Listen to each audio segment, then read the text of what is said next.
기도하겠습니다. 좋으신 아버지 하나님, 올 한 해 저희 소그룹 사역을 마무리 짓는 귀한 시간입니다. 12월의 마지막 리더십 시간, 저희들이 함께 말씀을 나누고 우리 소그룹 성도님들과 함께 우리의 힘든 세상을 어떻게 잘 이겨나가야 할지, 하나님이 우리에게 어떠한 은혜를 더하실지 함께 생각해보는 귀한 시간입니다. 이 시간을 통해서 저희들이 세상의 방법이 아니라 하나님의 방법으로 우리의 삶을 넉넉히 승리하며 살아가는 그리스도인 될 수 있도록 지혜를 허락하여 주시옵소서. 주님의 귀한 사랑과 은혜가 우리와 함께함을 믿고 예수님의 이름으로 기도드립니다. 아멘. 우리 서로에게 한번 인사하실까요? 하나님의 방법으로 살아가세요. 인사하겠습니다. 하나님의 방법으로 살아가세요. 자, 우리 체크리스트 한번 보실까요?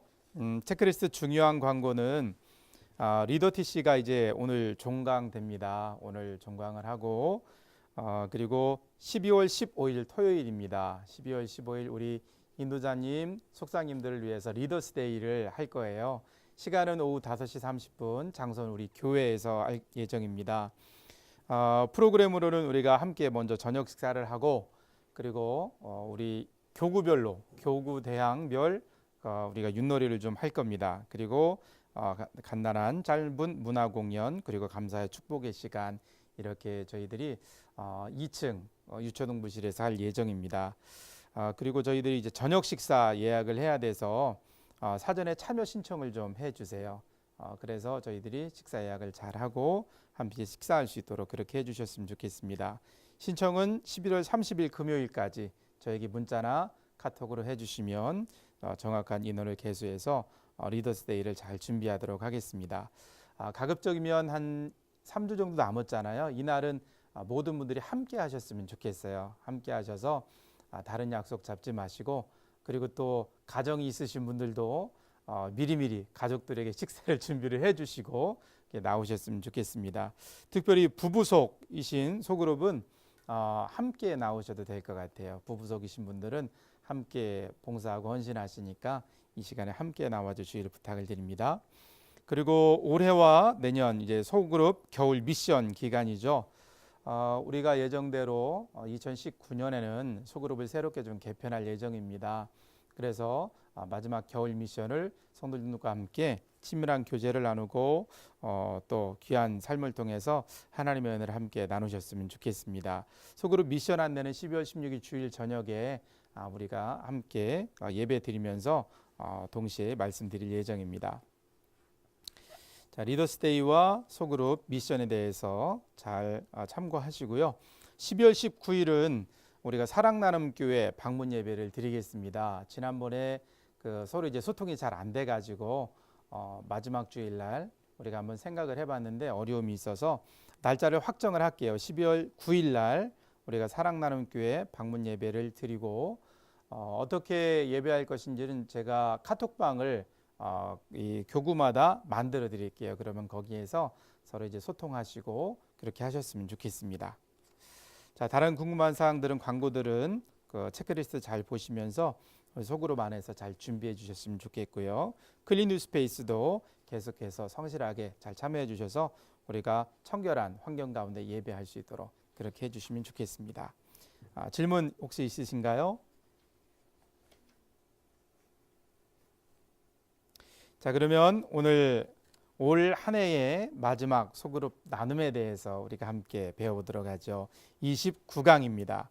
자, 29강 함께 할 말씀은 고린도전서 1장 17절로 18절 말씀입니다. 우리 한 목소리로 읽어볼까요?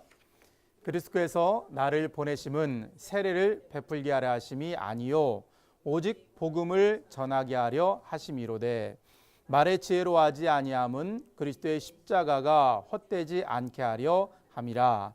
십자가의 도가 멸망하는 자들에게는 미련한 것이요 구원을 받는 우리에게는 하나님의 능력이라. 아멘. 우리가 오늘 읽은 본문의 말씀이 고린도 전서죠. 고린도 전서는 사도 바울이 고린도 교회에게 보낸 첫 번째 편지인데 고린도라는 지역을 우리가 잘 이해를 하고 그곳 사람들의 생활 문화와 종교 습관 이런 것들을 이해하면 바울이 이렇게 말하죠. 내가 말의 지혜로 하지 아니함은, 복음을 전할 때 어떤 언변을 통해서 어떤 수사학을 통해서 그렇게 복음을 전하는 것이 아니라 그리스도의 복음만을 자신의 삶을 통해서 실제로 전하기를 원했다는 모습을, 그 마음과 태도를 우리가 엿볼 수 있죠.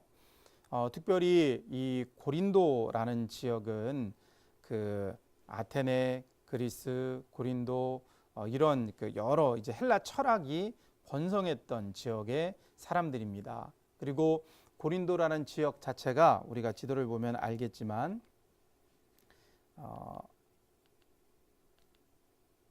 고린도라는 지역 자체가 이 지중해의 무역의 중심, 교류의 중심에 있어요. 이 아가야 옛 지명인데, 아가야라는 지명 안에 고린도가 이쯤에 있는데, 여기 보면 아테네도 있고요. 헬라 철학이 번성했던 그런 지역이죠. 그래서 이 고린도 지역에 살고 있던 사람들은 경제적으로도 윤택했고, 그리고 어떠한 그 배움에 있어서 굉장히 자신들이 굉장히 크게 배움과 학문을 많이 쌓았다, 이렇게 자기 자신에 대해서 굉장히 많은 생각을 가지고 있었고, 또 풍요로운 삶을 살고 있었고, 또 해안 도시라는 그런 특성, 이렇게 해안 도시라는 특성이 있기 때문에 우리나라도 그렇잖아요. 어디 항해를 나갈 때 안전을 기원하는 그런 제사를 많이 드렸죠. 이 지역 사람들도 똑같았어요. 바다에 나가면 사람들이 자신의 삶에 대해서 보증받을 수 없으니까. 그래서 또 번성한 것이 이제 신전들이 굉장히 많았다고 해요. 고린도 지역에 신전들이 많고, 학문적으로 많이 자신들이 많이 배운 사람이라고 생각하고 경제적인 풍요함을 누리는 사람들에게 복음을 전하는 일이 쉽지는 않았을 거예요. 굉장히 커다란 거인처럼 어려움에 아마 바울이 부딪혔을 겁니다. 그런 사람들에게 바울이 오직 복음을 전하기 위해서 마치 큰 거인 앞에 선 다윗처럼 그런 문화적인 환경, 생활의 환경 속에 어떻게 내가 복음을 전할 것인가, 이런 부분에 대해서 바울이 어쩌면 자신이 아주 작은 다윗과 같은 그런 마음을 가졌을 수도 있었겠죠. 이런 것들을 우리가 생각하면서 오늘의 말씀을 다시 볼 텐데요. 특별히 아까 그 신전에 대해서 말씀드렸죠. 아프로디테 신전이라는 곳이에요.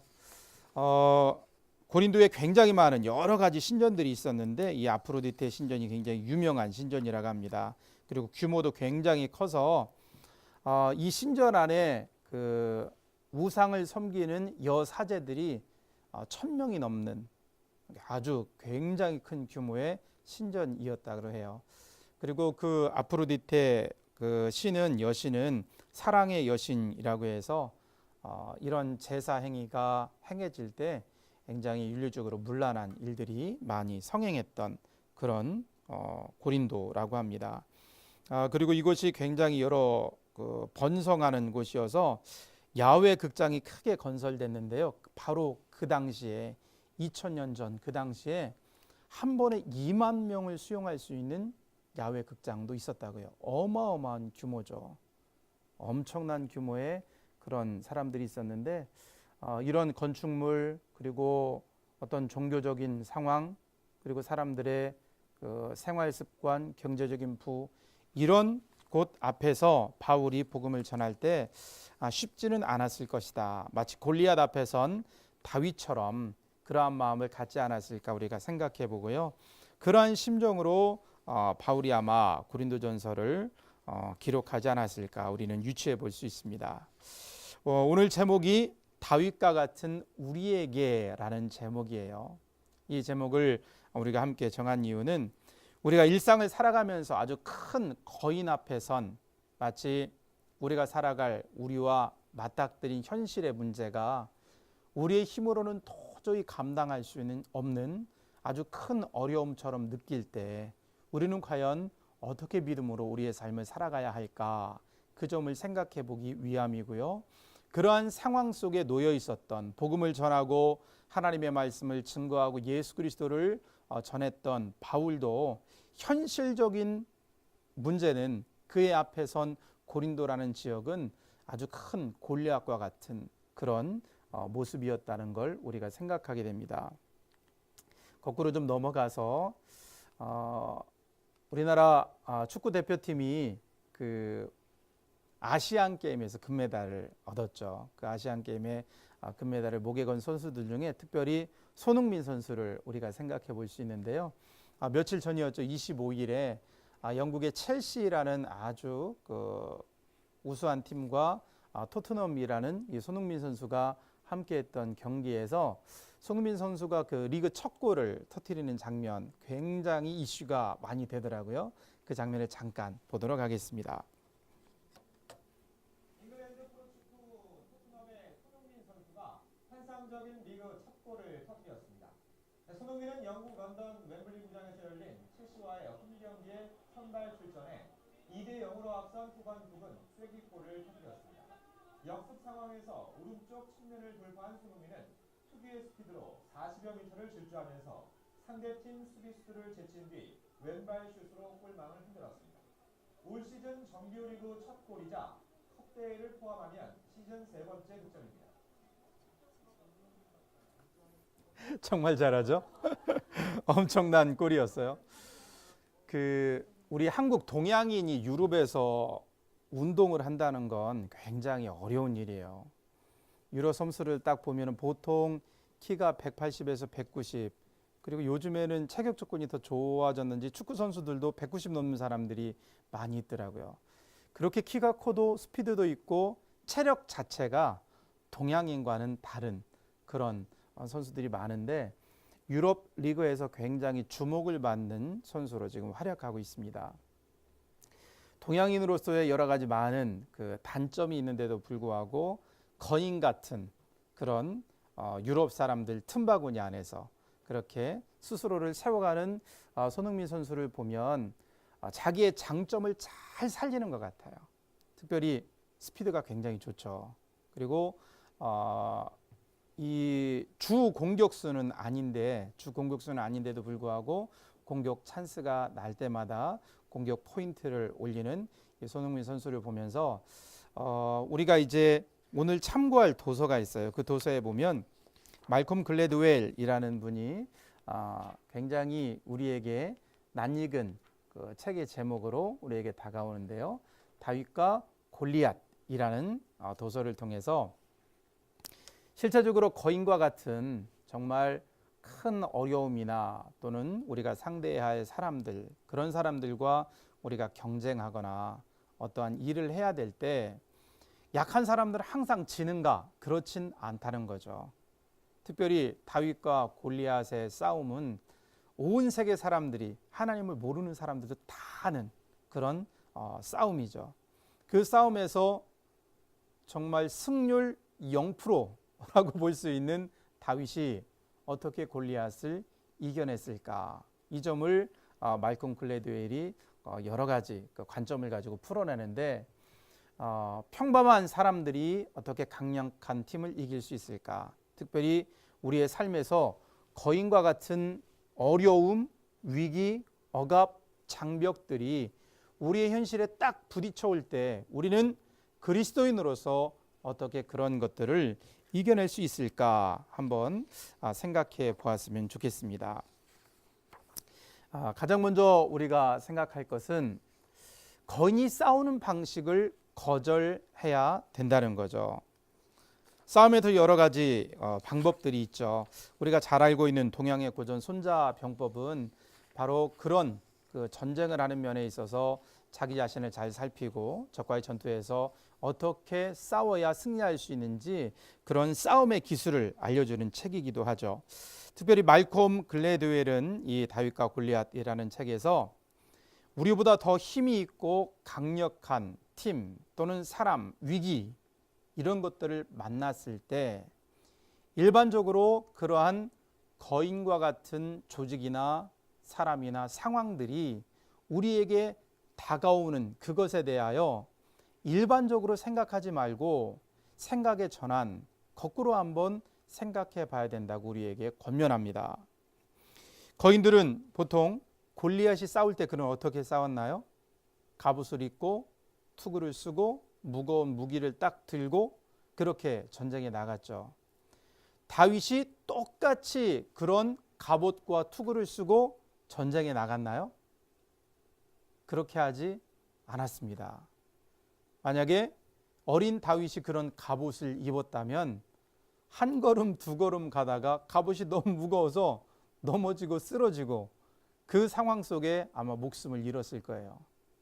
갑옷을 입혀주는 사울과 그의 사람들에게 다윗은 갑옷 입기를 거절합니다. 저 이거 어려워서 못 입겠습니다.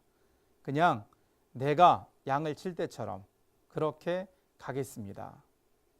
세상이 우리에게 다가오는 그러한 방식에 대해서 우리는 믿음으로 거꾸로 생각할 필요가 있다는 거죠. 세상의 방식, 세상의 생각 이런 과정을 이렇게 거쳐가다 보면 이런 결과가 나올 거야 라는 일반적인 생각들을 우리가 거절할 필요가 있다는 거죠. 무엇을 가지고 그렇게 해야 될까요? 그리스도인은 믿음을 가지고 세상의 방식을 거절하는 사람이 되어야 할 줄 믿습니다. 자, 두 번째, 다윗은 어떻게 골리앗을 이겼을까? 거인이 무시하는 무엇을 어떻게 해야 된다고요? 주목해야 되는 줄 믿습니다. 거인, 세상의 방식, 우리가 대면하는 많은 세상의 일들은 하나님에 대해서 인정하지 않죠. 믿음에 대해서 인정하지 않습니다. 하나님이 우리에게 주신 말씀에 대해서 인정하지 않습니다. 그러나 우리는 하나님께서 우리에게 주시는 그 무엇인가에 주목할 수 있는 믿음의 사람이 되어야 할 줄 믿습니다. 우리는 하나님 우리와 함께 하심을 먼저 인정하고 그곳에 주목하는 사람이 되어야 할 줄 믿습니다. 사람들이 어떤 일을 할 때 가장 큰 어려움을 주는 게 있어요. 그것은 우리의 능력도 중요한데요. 사람의 마음 속에, 우리 정서 속에 어떠한 큰 문제와 맞닥뜨리면 가장 우리를 어렵게 만드는 것은 두려움이에요. 두려운 마음이 우리 안에 찾아오면 우리가 가지고 있는 장점들 살릴 수 없어요. 우리가 세상의 것에 대해서 다른 방식으로 생각해야 되는데 그런 생각의 구조와 활동들을 두려움은 마비시켜요. 그 시골에 가다 보면 그 야간에 운전을 하다 보면 고라니라는 동물들, 그리고 도시에서도 길을 가다 보면 고양이 같은 동물들 우리가 마주하게 돼요. 불빛을 딱 쬐면 그 동물들이 시각적으로 앞을 잘 볼 수 없어서 그런지 또는 두려움 때문에 그런지 그냥 제자리에 멈춰 서요. 피해야 되는데 멈춰 서요. 사람도 그렇죠. 사람도 어떠한 위기 상황이 딱 맞닥뜨리면 저런 위기가 내게 오니까 내가 몸을 피해야지 하고 피해야 되는데 훈련받지 않은 일반적인 사람들은 두려움이 이 발을 바닥에 딱 붙들어 놔서 꼼짝도 못하고 있다가 사고를 당하게 되죠. 세상에 대해서 우리가 거인이 무시하는 것에 대해서 우리가 주목해야 될 것은 하나님 우리와 함께 하신다는 사실이고, 하나님이 우리와 함께 하신다는 믿음은 우리 안에서 두려움을 이기게 하는 줄로 믿습니다. 이 두려움을 극복하고 이기는 순간부터 우리는 하나님이 우리에게 보여주시는 그리스도인의 문제 해결점을 발견하게 되지요. 그래서 우리는 세 번째 단계로 넘어갈 수 있습니다. 말콤 글래드웰은 다윗과 골리앗의 싸움에서 성경적인 관점이 아니라 어떤 자신의 지혜를 가지고 어떻게 이야기하냐면 새로운 방식으로 싸움의 기술을 결정해야 된다고 이야기해요. 다윗과 골리앗의 싸움을 통해서 그가 발견한 지혜는 골리앗처럼 갑옷 입고 그 무거운 칼 들고 방패 들고 그렇게 가는 것이 아니라 그가 무시했던 여호와 하나님, 그것을 무시하는 것이 아니라 내 방법을 가지고 하나님을 인정하는 믿음 속에서 새로운 싸움의 기술을 찾아내야 한다 이야기합니다. 다윗이 발견한 싸움의 기술이 뭐죠? 그는 칼이 아니라 뭘 들고 갔죠? 물맷돌을 들고 갔어요. 물맷돌은 다윗에게 굉장히 익숙한 무기입니다. 전쟁터에 나가서 물매를 돌려서 어떤 누군가를 이기기에는 조금 당황스럽고 저걸로 어떻게 골리앗을 이길 수 있을까? 저거 돌멩이 아무리 던져도 골리앗의 갑옷에 맞으면 그냥 툭 떨어지는 힘없는 돌멩이에 불과한데, 그런데도 불구하고 다윗은 자기에게 익숙한 싸움의 기술을 붙잡았어요. 우리 그리스도인들에게 익숙한 싸움의 기술이 뭘까요? 우리 그리스도인들에게 익숙한 싸움의 기술은 가장 먼저 하나님의 도움을 구하는 기도인 줄 믿습니다. 하나님께 기도로 어려움을 해결하기 위한 물꼬를 딱 트면 그때부터 하나님이 역사하시기 시작하죠. 하나님이 나와 함께 하신다는 믿음을 가지고, 그리고 기도를 통해서 하나님께 나아가면 하나님께서 우리에게 지혜도 주시고 우리의 상황 속에 함께 해주시고 우리를 도울 사람들을 보내주시고 그 일을 통해서 하나님의 영광을 이루어 주시는 줄 믿습니다. 또한 너무나도 신기하고 놀라운 사실은 우리 그리스도인들에게는요, 어떠한 문제가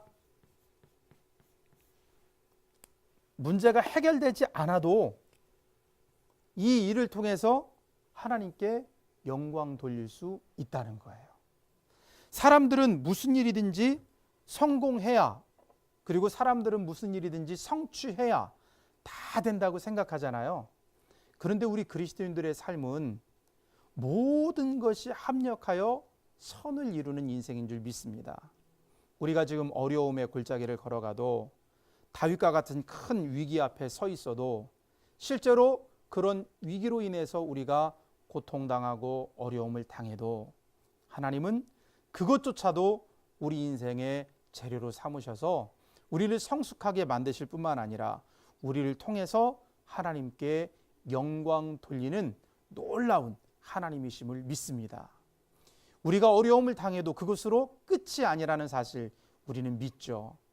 우리가 환난 가운데 있어도 그것이 우리의 인생의 마지막이 아니라는 사실을 우리는 믿습니다. 하나님이 우리와 함께 하시기 때문에 기도의 문을 열면 하나님은 두려움을 없애주시고 문제를 해결하기도 하시고, 또는 그 문제를 우리가 온몸으로 체험하기도 하십니다. 하지만 하나님은 그 일로 인해서 우리의 삶을 새롭게 세우시고 하나님이 영광 받으시고 우리의 인생을 든든히 세우시고 많은 사람들에게 하나님의 살아계심을 증언하시는 놀라운 분이심을 우리가 믿습니다. 새로운 우리의 싸움의 기술, 기도로부터 모든 것이 시작됨을 믿습니다. 이렇게 우리가 세 가지 방법과 지혜를 찾았다면 우리가 반드시 멈추지 않아야 될 것이 있어요. 자, 함께 읽어볼까요? 하나님의 도우심을 구하고 끝까지 실행해야 합니다. 사람들에게 아쉬운 점이 많이 있죠. 우리 자신에게도 그렇고 다른 사람을 봐도 도움을 구했어요. 한 번, 두 번 안 되면 어떡하죠? 포기하죠. 그것이 바로 우리의 연약함인 것 같아요. 끝까지 인내하고 끝까지 붙잡고 끝까지 실천하는 노력들이 우리에게 참 많이 부족한 것 같아요. 내가 한 10번 해봤는데 그거 안 돼. 10번 해보고 안 되는 사람은 안 된다고 얘기해요. 그런데 11번 해보고 무언가를 성취한 사람은 11번 해보면 된다고 이야기하죠.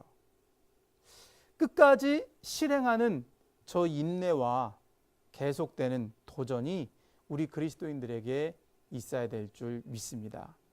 하나님께서 기뻐하시는 일이라면, 우리가 어떠한 일을 할 때 이 일이 신앙의 본질 위에서 참 좋은 일이라면, 누군가를 도울 수 있는 일이라면, 선한 일이라면 우리들이 그 일들을 포기하지 않고 끝까지 감당하는 사람이 돼야 할 줄 믿습니다. 이런 인내와 그리고 끝까지 실행하는 실천력을 우리가 갖게 되면 큰 산도 우리가 옮기는 사람이 될 줄 믿습니다. 남자들은 이제 군대를 가잖아요. 군대를 가면 참 신기한 일이 있어요. 뭐냐면 군 생활을 하다 보면 요즘에는 어떤지 모르겠는데요. 제가 군 생활할 때 그리고 저희 선배님들이 군 생활할 때 보면 특별히 훈련이 없는 날 작업을 많이 시켜요. 작업을 많이 시키는데 어떠한 그 특별한 목적이 없는 작업들도 있어요. 커다란 흙더미를 퍼다가 저쪽으로 옮기기. 아무런 그 목적이 없어요. 그런데 일을 시켜요. 생각을 해보면 당시에는 왜 도대체 쉬게 하지 않고 이런 작업을 노동을 시키는가 그런 생각을 많이 했는데 실제로 그런 일을 하는 사람들은 지금도 아마 그런 생각을 할 거예요. 그런데 그 상급 장교들이 또 지휘관이 그런 일을 시키는 데는 다 이유가 있어요. 그런 노동을 통해서 기초 체력을 지켜내는 거예요. 쉬는 날 운동하는 것도 좋고 그리고 또 쉬는 것도 좋지만 움직이고 활동을 해야 나라를 지키는 군인은 체력이 국력이라고 하잖아요. 기초 체력이 있어야 되는데 그러한 계속되는 신체 활동을 하지 않으면 체력이 떨어지죠. 그런데 놀라운 사실은요. 여러 사람들이 하루 온종일 작업을 하다 보면 정말 저 흙더미를 언제 다 옮기지? 굴삭기를 한번 퍼서 따르면 끝이지만 사람들이 한 삽 한 삽 떠서 옮기다 보면 끝까지 하루 종일 하다 보면 실제로 이 흙더미가 다른 곳으로 옮겨가 있어요. 우리의 삶도 사람이 함께 힘을 모으는 것 그리고 한번 딱 시작했으면 끝까지 실행하는 노력이 있을 때 반드시 우리 앞에 열매가 있다는 사실. 어떠한 일을 붙잡고 기도할 때 하나님 제가 평생 기도했는데 아직까지 응답이 없으신가요? 라고 생각이 돼도 우리는 그 기도를 포기하지 않는 우리는 그 선한 일들을 포기하지 않는 하나님의 사람이 되어야 할 줄 믿습니다. 오늘 우리가 읽은 말씀은 고린도전서 1장의 말씀이죠. 고린도전서 1장의 사도 바울은 고린도 교회 가운데 복음을 전하고 그 교회를 든든히 세우는 일에 있어서 아마 마음에 큰 어려운 짐과 부담을 갖고 있었을 것입니다. 그러나 그는 어떻게 했나요? 고린도 사람들이 모르는 살아계신 하나님을 믿는 자기 자신의 신앙의 관점을 분명히 하고 그 고린도 지역에 가서 복음을 전하는 사람이 됩니다. 고린도 지역의 사람들이 살아갔던 삶의 문화와 방식 그것을 바울은 단호하게 거절하고 믿음으로 그들 앞에 나아가죠. 고린도 사람들은 무엇을 무시했나요? 그들은 자기들이 섬기는 우상을 바라보고 자기들의 어떠한 재력 그리고 자기들의 학문적인 그러한 모습들을 바라보면서 예수 그리스도의 복음을 전하는 것에 대해서 그들은 거절하고 무시했죠. 그러나 바울은 하나님을 바라보면서 그들이 무시하는 복음의 능력을 그것에 집중했습니다. 그리고 그는 세상 사람들이 싸우는 세상 사람들이 살아가는 삶의 방식이 아니라 하나님을 마음에 모시고 예수 그리스도를 주인으로 삼고 살아가는 자신의 삶의 방식, 신앙의 방식을 무기로 복음을 전하기 시작합니다. 어떠한 일이 벌어졌나요? 그곳에 교회가 세워집니다. 문제가 많고 여러 가지 어려움이 있었지만 그럼에도 불구하고 그곳에 예수 그리스도의 복음의 씨앗을 심고 교회를 세우고 그 교회를 통해서 사람들에게 다시금 복음을 전하게 하는 놀라운 사역의 열매를 맺게 했죠. 우리의 삶에는 이러한 여러 가지 어려움이나 인생의 위기 또는 신앙의 위기 이러한 것들이 찾아올 수 있습니다. 그럴 때 우리는 일반적으로 두려움을 갖기 쉽죠. 그러나 우리는 하나님이 우리와 함께 하신다는 믿음을 굳게 갖고 두려움을 떨쳐버리는 하나님의 사람들이 되어야 할 줄 믿습니다. 세상 사람들이 모르는 하나님에 대해서 우리는 집중하는 사람이 되어야 됩니다. 사람들이 인정하지 않는 성경의 가치에 대해서 우리는 더욱더 마음과 초점을 맞추는 그런 사람이 되어야 됩니다. 그리고 하나님이 인정하시는 믿음의 무기, 말씀과 기도와 예배를 통해서 우리가 주님께 더 가까이 나아가기 시작하면 하나님이 우리 인생 가운데 역사하시는 줄 믿습니다. 하나님이 역사하시는 그 현장을 우리가 바라보면서 하나님께 구하고 하나님께 나아가고 믿음으로 살아가는 삶을 끝까지 우리가 살아가면 하나님은 모든 것이 합력하여 선을 이루게 하시는 놀라운 역사를 우리에게 이루실 줄 믿습니다. 우리가 비록 골리앗 앞에 서 있는 다윗과 같다 할지라도 하나님은 우리의 삶을 붙잡아 주시고 그 싸움에서 승리하도록 우리를 인도하시는 분임을 우리가 믿습니다. 이제 한 해를 마무리하는 시간이죠. 우리 소그룹 사역도 한 해를 이제 잘 마무리 짓고 겨울 이제 미션 기간으로 들어가는데 이 기간 중에도 우리 소그룹 성도님들이 모두 다 함께 마음을 모아서 이러한 소중한 세상을 향하여 승리할 수 있는 하나님의 사람들이 다 되시기를 주님의 이름으로 축원드립니다.